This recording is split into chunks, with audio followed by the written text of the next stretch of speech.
2023 সালে কলকাতা পুলিশের মেনে যে এক্সাম হয়েছিল সেই মেনের এক্সামেরই ম্যাথগুলি এই ভিডিওতে আমি সলভ করছি। দুটো পার্ট হবে আমার, একটা পার্ট 1 পার্ট 2। আমি পার্ট 1, এটা হচ্ছে আমার পার্ট 1, প্রথম অঙ্কগুলো করছি, তারপরে পার্ট 2 করবো, যেহেতু ভিডিও বড় হয়ে যাবে একসঙ্গে করলে, ওই জন্য একসাথে করছি না।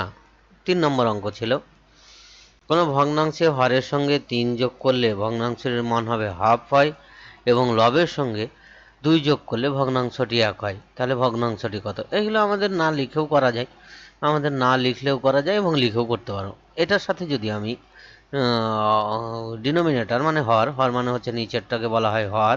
কোনো সংখ্যা যদি ধরো 3 এর 7 হয়, ফার্স্টেরটা আমি নিচ্ছি, তাহলে এইটা হচ্ছে আমাদের হর, নিচেরটাকে বলা হয় হর, উপরেরটাকে বলা হয় লব।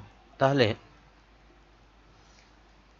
এটাকে বলা হবে, উপরের সংখ্যাটাকে বলা হবে লব। তাহলে আমরা এটাকে একবারে করে নিই। এটার সাথে আমরা যদি হরের সাথে 3 যোগ করি তাহলে হচ্ছে না হাফ।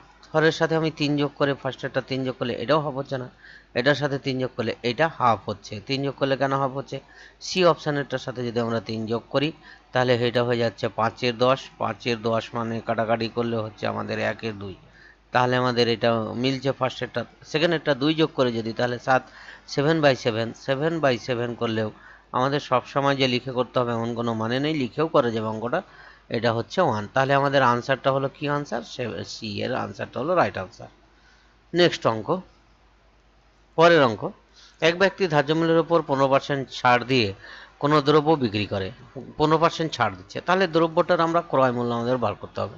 তাহলে ক্রয় মূল্য ফার্স্টে আমাদের লাগবে, তাহলে আমাদের বার করতে পারবো। তাহলে ক্রয় মূল্য আমরা যদি ধরে নিই 100 টাকা, তাহলে ছাড় হচ্ছে ক্রয় মূল্য যদি আমাদের সরি আমাদের যদি ধার্য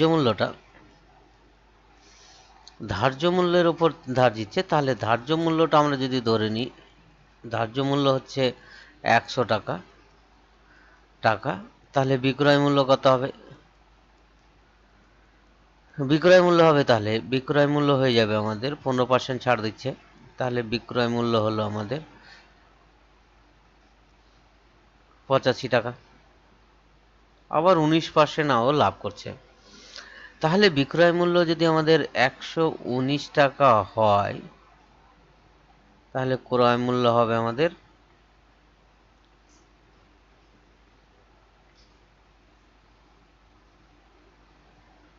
ক্রয় মূল্য হবে আমাদের 100 টাকা। তাহলে 19% লাভ হবে। তাহলে আমাদের 1 টাকা হলে ক্রয় মূল্য হবে 100/119। তাহলে 85 টাকা হলে 85 টাকা ক্রয় মূল্য হলে ক্রয় মূল্য হলে ক্রয় মূল্য কত হচ্ছে আমরা বার করে নেব। তাহলে 100 গুণ 85/119, 17 দিয়ে 17 দিয়ে কেটে যাবে। 5-7 85, আর এটা হয়ে যাচ্ছে 7। তাহলে আমাদের হয়ে গেল 500, মানটা হয়ে গেল আমাদের 500/7। ক্রয় মূল্য পেয়ে গেলাম আমি, ক্রয় মূল্য পেলাম। তাহলে লাভ ক টাকা হলো? লাভ হচ্ছে আমাদের 19 টাকা। তাহলে বিক্রি করতে বলেছে, যদি কোনো ছাড় না দিত, ক্রয় মূল্য পেয়েছি, আমরা ধার্য মূল্য ধরেছি এক্স, তাহলে আমরা লাভ হতো কত? যদি ছাড় না দিত তাহলে লাভ কত হতো? লাভ হতো আমাদের 100 মাইনাস 500/7, তাহলে হয়ে যাচ্ছে আমাদের 700 মাইনাস 500/7, মানে হচ্ছে 200/7। এটা হলো কিন্তু আমাদের লাভ। ক টাকায় লাভ হলো? আমরা যে টাকাটা কিনছি সেটাতে আমাদের সবসময় লাভ বার করতে হয়। তাহলে এই টাকাটা হচ্ছে আমাদের ক্রয় মূল্য। তাহলে আমাদের ইকুয়েশনটা হচ্ছে যে 500 টাকায় আমাদের ফর্মুলাটা হচ্ছে লাভ সমান সমান হচ্ছে এই শতকরা লাভ সমান সমান হচ্ছে মোট লাভ বাই ক্রয় মূল্য ইন্টু 100। এ হচ্ছে আমাদের শতকরা লাভ। তাহলে 7 7 কেটে যাচ্ছে, আচ্ছা, দুটো শূন্যও কেটে দিচ্ছি, এইখানে দুটো শূন্য কেটে দিচ্ছি, এটা হয়ে যাচ্ছে 5 20 100। তাহলে কত পার্সেন্ট হচ্ছে? 40%। তাহলে আমাদের লাভটা হয়ে যাচ্ছে কত না, বিয়েরটা হচ্ছে 40% লাভ হতো। পরের অঙ্কটা, এত এত চতুর্থ সমানুপাতি আমরা জানি, চতুর্থ সমানুপাতি হচ্ছে মানে পরপর অনুপাত করলে সমান হবে। তাহলে চতুর্থ সমানুপাতি মানে কি হবে? তাহলে চতুর্থ সমানুপাতি যদি এক্স হয়, তাহলে 8:16 সমান সমান হবে 24:x, 4 নম্বরটার সাথে। তাহলে এটা হচ্ছে 8/16, মানে কেটে গেল। হ্যাঁ, মুখে মুখেও করা যায়, এটা এটার দ্বিগুণ আছে মানে এটা এটার দ্বিগুণ হবে, 48 হবে। তবু আমি করছি না, 24/x। তাহলে এটা কেটে যাবে, এটা 2। তাহলে এক্স সমান কত হলো? 24 2 48। আর এটা মুখে মুখেও করা যায়। তাহলে 48 হচ্ছে আমাদের চতুর্থ সমানুপাতি, একদম সহজ। পরেরটা, এর বর্গমূল নির্ণয়। বর্গমূল করতে আমরা জানি, চট করে বর্গমূল করে নেবো যেভাবে করে, 2815 লাস্টের দেখো 06 আছে, তাহলে দুটো বার করলেই হবে। একটুখানি টেকনিক্যালি করতে হবে আমাদের অঙ্কগুলো। 3636 লাস্টে আসছে 06, তাহলে আমরা যাবো না, দুটো দুটো দুটো দুটো। তাহলে আমরা প্রথমে 5 দিয়ে দেবো, 5 5 25।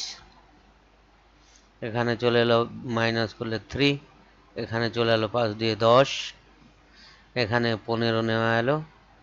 তাহলে এটা কত দিয়ে যাবে? 5 দিয়ে যাবে না, তাহলে কত দিয়ে? 3 দিয়ে যাবে। 3 দিয়ে করলে 309 হয়, 3 দিয়ে করলে তাহলে 5306 হবে আনসার। এটা হয়ে গেল 309, আর করতেই যাব না, এটা 6, আর তারপরে দরকার নেই 5306, তাহলে সি এরটা হচ্ছে অপশান। তাহলে 06 যেহেতু প্রত্যেকটার পিছনে আছে, ওই জন্য আর করলাম না। এতই নিকটতম পূর্ণবর্গ সংখ্যাটি কত? একদম সহজ, পূর্ণবর্গ সংখ্যা আবার বর্গমূল করছি। ভাগ পদ্ধতিতে বর্গমূল করার নিয়ম হচ্ছে আমাদের দুটো দুটো করে ধরে নিতে হয়। একটু আগেই যে করলাম, এখানে এরকম করতে হয়, এখানে দুটো দুটোকে ধরতে হয়, এটাকে দিতে হয় 4 4 4 16, যেটা বসাবো সেটা দিয়েই গুণ হবে, 4 4 16 যেহেতু বর্গমূল। তাহলে এটা হয়ে যাচ্ছে আমাদের 7 7, এটা 59 নেমে গেল। এইখানে এর ডবল 8। এবার আমরা 2 বসালে সেই দিয়ে গুণ, 3 বসালেও তাই দিয়ে গুণ, 5 বসালেও সেটাকে 5 দিয়ে গুণ। তাহলে আমরা যদি 5 দিয়ে বসাই, তাহলে 5 8 40 হচ্ছে না, 8 8 64, 8 দিয়ে বসালে 9 9 81 হবে না, 8ই যাবে।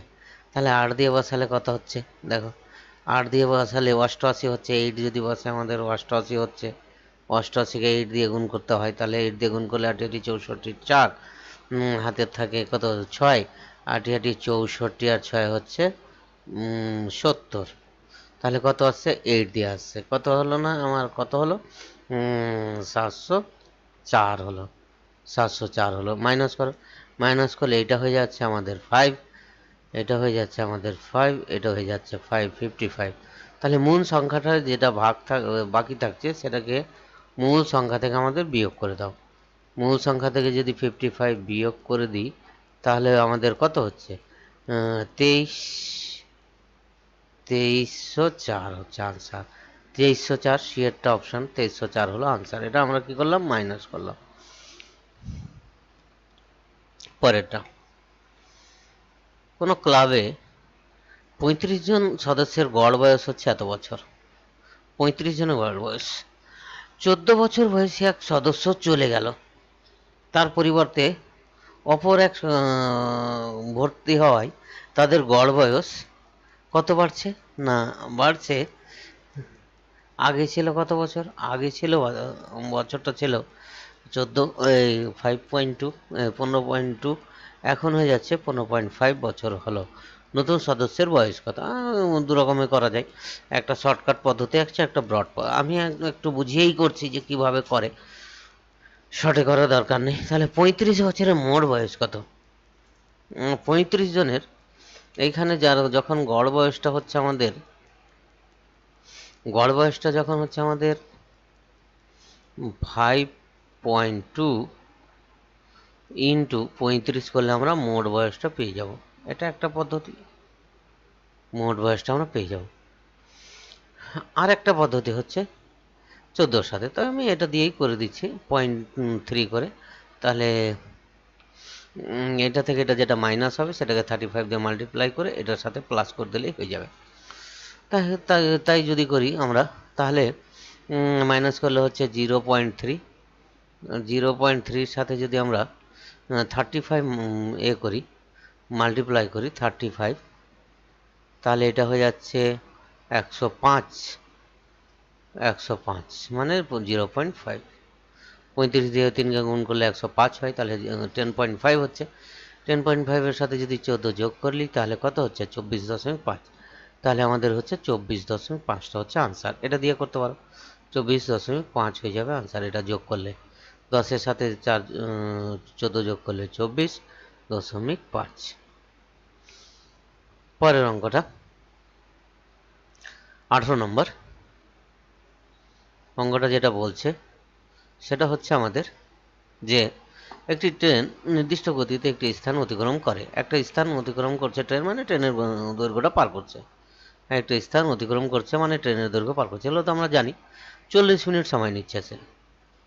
তাহলে প্রথমে আমরা ট্রেনের গতিবেগটা ধরে নিচ্ছি যে ট্রেনের গতিবেগ এক্স কিমি পার আওয়ার, এই হচ্ছে আমাদের ট্রেনের গতিবেগ। তাহলে 40 মিনিট মানে ঘন্টায় করলে হচ্ছে, তাহলে ট্রেনটা যেহেতু 40 মিনিটে পার করছে, তাহলে ট্রেনের দৈর্ঘ্যটা পেয়ে যাবো আমি। ট্রেনের দৈর্ঘ্যটা কত? তাহলে ট্রেনের দৈর্ঘ্য হচ্ছে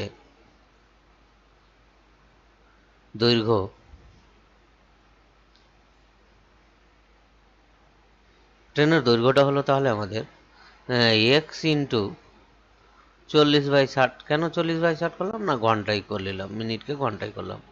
এটা হচ্ছে 2 দিয়ে 20 দিয়ে 60, 20 দিয়ে 40, 3 20 60, মানে এটা হলো আমাদের ট্রেনের দৈর্ঘ্যটা হলো 2x/3 কিলোমিটার। এটা হলো ট্রেনের দৈর্ঘ্য।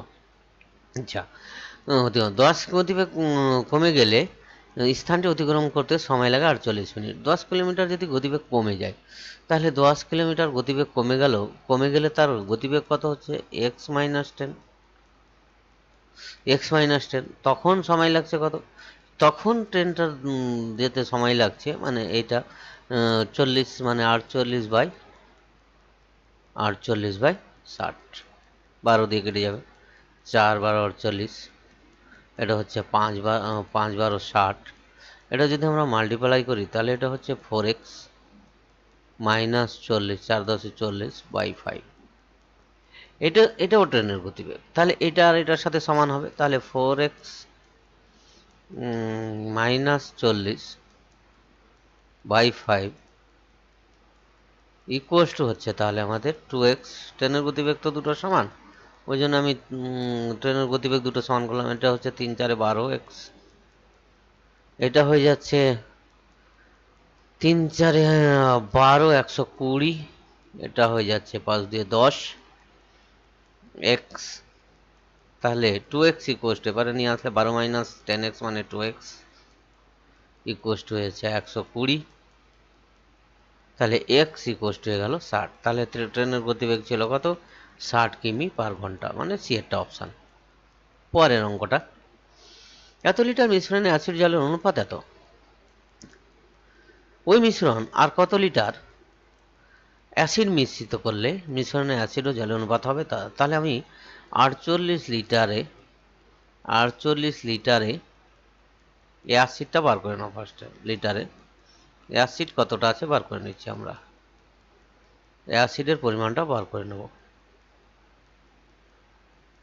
সমান সমান হচ্ছে 48 গুণ 7/12, মানে 4 12 48, 4 4 7 28 লিটার অ্যাসিড আছে।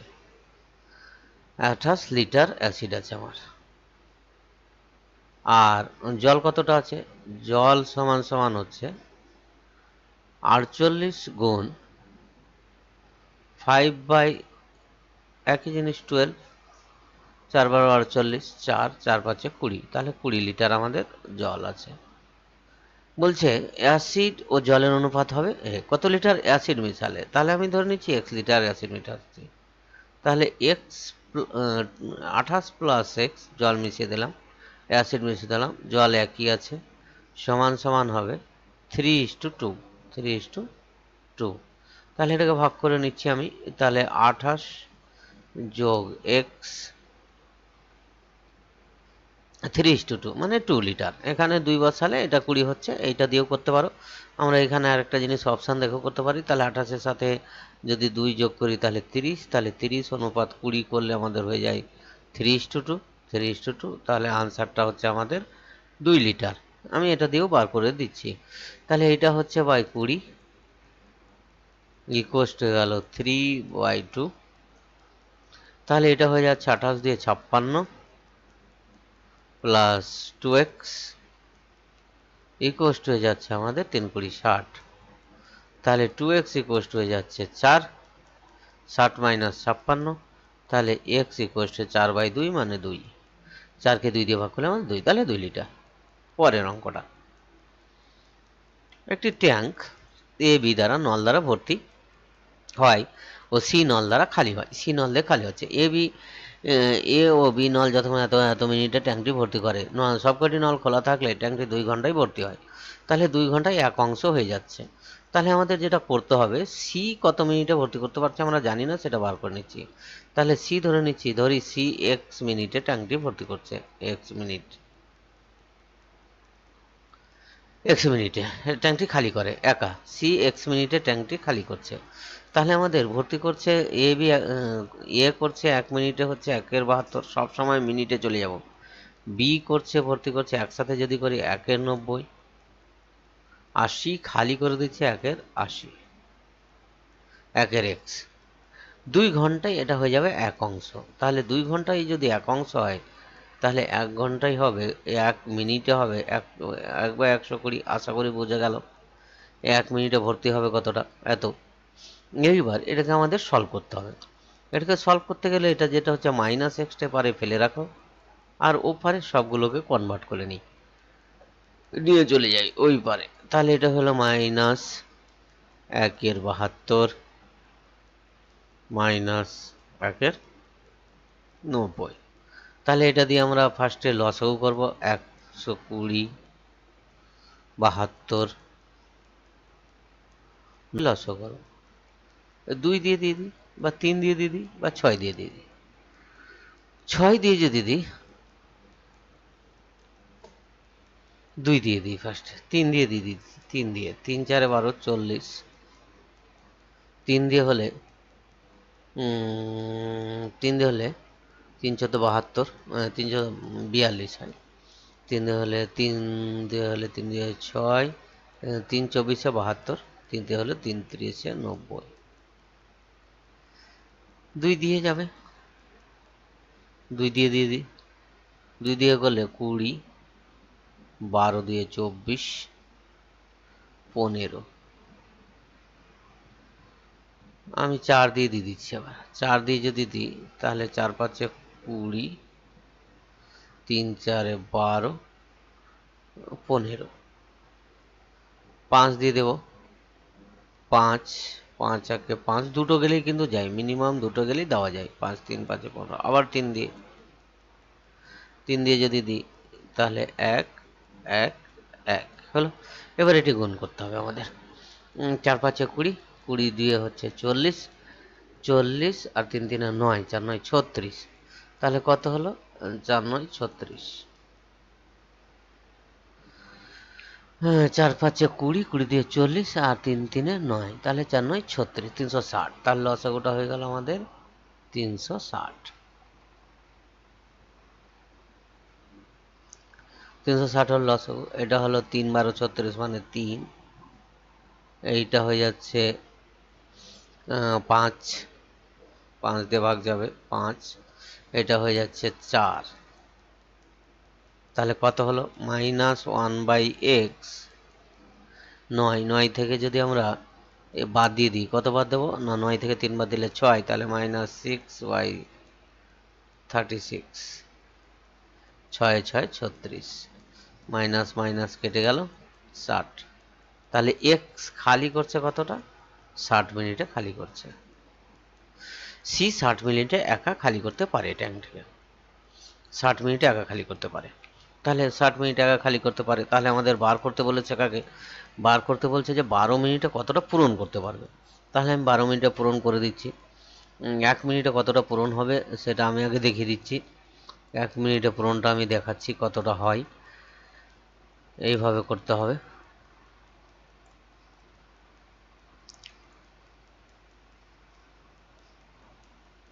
এ বি 12 মিনিটে কতটা, তারপরে সি নলটি চালানো হলে ট্যাঙ্কটি কত মিনিটে চালানোর পর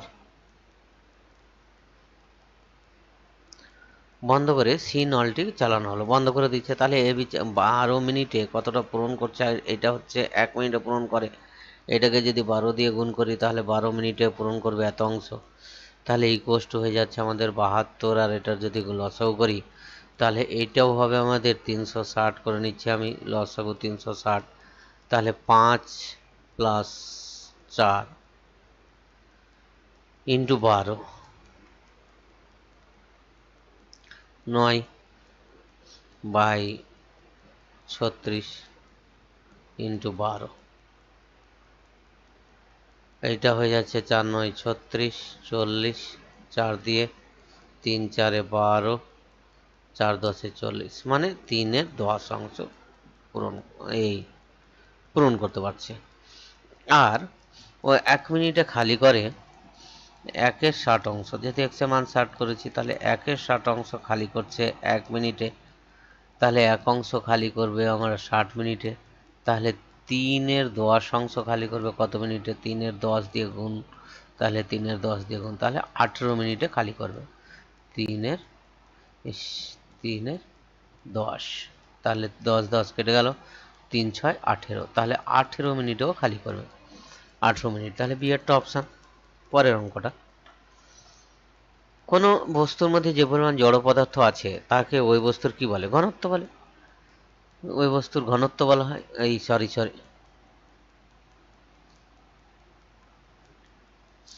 যে পরিমাণ ঘন বস্তু আছে, ঘনত্ব নয়, আয়তন, ভর বাই আয়তন হচ্ছে ঘনত্ব। তাহলে ভর বলা হয়, ভার নয় ভর। যে পরিমাণ জড় পদার্থ আছে তাকে বলা হয় আমাদের ভর। তারপরে ভর ইন্টু করলে আমাদের হয়ে যায় ভার, ভর ইন্টু অভিকর্ষ ত্বরণ। তিনটি সংখ্যার মধ্যে দ্বিতীয়টি প্রথমটির দ্বিগুণ এবং তৃতীয়টি 3 গুণ। তিনটি সংখ্যার গড় 44 হলে বড় সংখ্যাটি কত? বলছে তিনটি সংখ্যার মধ্যে দ্বিতীয়টি প্রথমটির দ্বিগুণ, তাহলে প্রথমটা x, দ্বিতীয়টি প্রথমটির দ্বিগুণ এবং তৃতীয়টির আবার 3 গুণ। দ্বিতীয়টাই কিন্তু প্রথমটার দ্বিগুণ, তৃতীয়টার 3 গুণ। কারণ জিনিস দেখো, প্রথমটা যদি x হয় তাহলে দ্বিতীয়টা হয়ে গেল আমাদের 2x, দ্বিতীয়টার দ্বিগুণ হলো, দ্বিতীয় সংখ্যাটি প্রথমটির দ্বিগুণ। তৃতীয়টির যদি 3 গুণ হয় তাহলে আমরা এটাকে করে নিচ্ছি 2x/3, তাহলে 3 গুণ হয়ে যাবে। 3 দিয়ে গুণ করে দেখো 2x হবে, তাহলে 3 গুণ হলো। তাহলে এইবার আমাদের গড় হচ্ছে 2x প্লাস 2x করতে হবে আমাকে, গড় বার করতে গেলে বাই 3 ইকুয়াস টু হয়ে যাবে আমাদের 44। তাহলে এটা হয়ে যাচ্ছে 3 3 3 9, 11x লসও করবে বাই 9 ইকুয়াস টু হয়ে যাচ্ছে আমাদের 44। আশা করি বোঝা গেছে কি করে। দেখো, এটা 3x, 3 3 9 আর 2x 11x, আর নিচে 3 3 গুণ হয়ে গেল 3, তাহলে x ইকুয়াস টু হয়ে গেল 44 প্লাস 9/11, 4 11 44, 4 4 9 36, তাহলে 36 হলো x এর ভ্যালু। তাহলে 72 হলো একটা সংখ্যা, এই সংখ্যাটা হলো 36, একটা সংখ্যা হচ্ছে 36, একটা সংখ্যা হচ্ছে 72। তাহলে দ্বিতীয়টাই বড় সংখ্যা, তাহলে 72 হচ্ছে বড় সংখ্যা। ডি এরটা হচ্ছে আমাদের অপশান। পরের অঙ্ক, এ ও বি এর আগের বছরের আয়ের অনুপাত। পরের যে অঙ্কটা সেটা বলছে আমার যে এ ও বি এর আগের আয়ের অনুপাত 3:4, তাদের আয় এবছর 2:3 এবং 4:5 অনুপাতে বৃদ্ধি পায়। যদি এবছর তাদের মোট আয় এত টাকা হয় তবে এবছর এর আয় কত? এই যে 2:4 আর 4:5 অনুপাতে বৃদ্ধি পাচ্ছে মানে কি? মানে হচ্ছে আগের বছর যদি 2 টাকা থাকে এবছর হয়েছে 3 টাকা আয়, আগের বছর যদি 5 টাকা থাকে এবছর হয়েছে 4 টাকা থাকতো,